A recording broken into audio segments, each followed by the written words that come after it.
back with the MP-18 after some range time. I've shot about 30 rounds through it.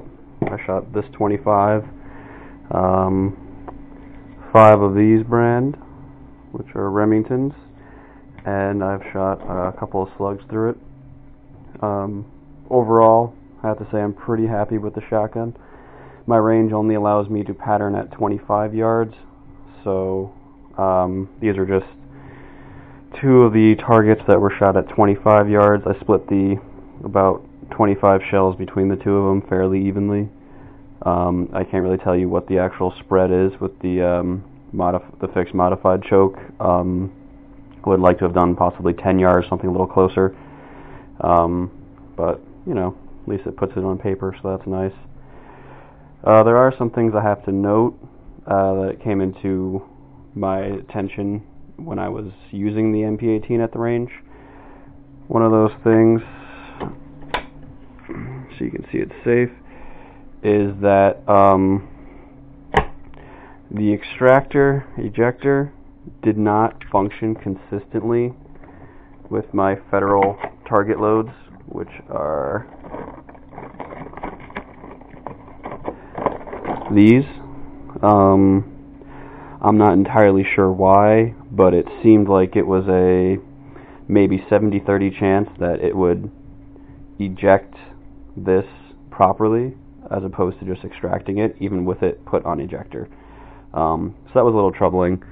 When you're comparing the two, the rim on it looks about the same. I'm not sure if it's weight, if this is maybe not stepped enough compared to the Remingtons.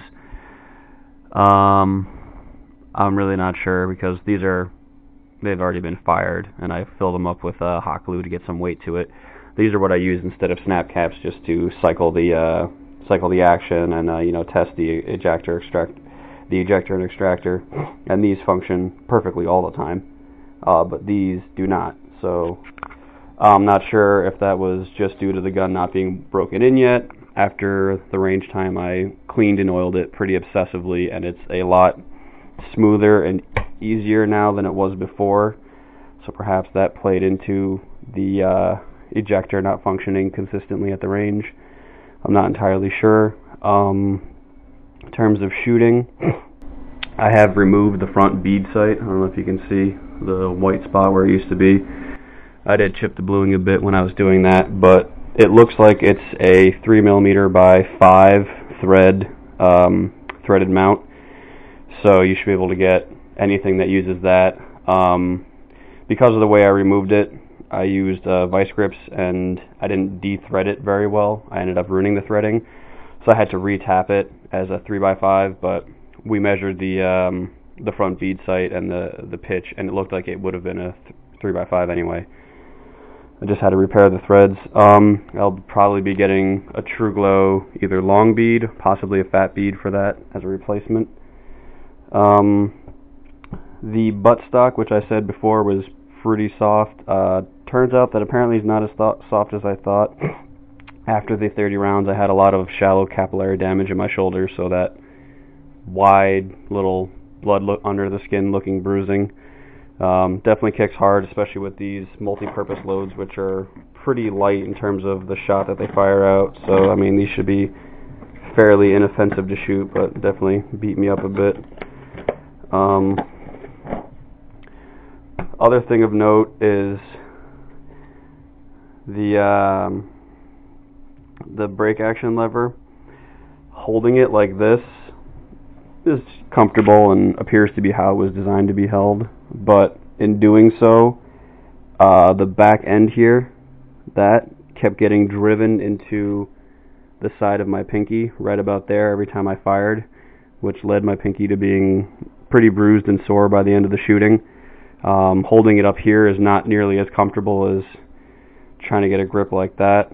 Maybe something I just have to adjust to, but that's something to take note of. That could be a little painful. But yeah, like I said, after using some machine oil and cleaning it, the brake action is much smoother.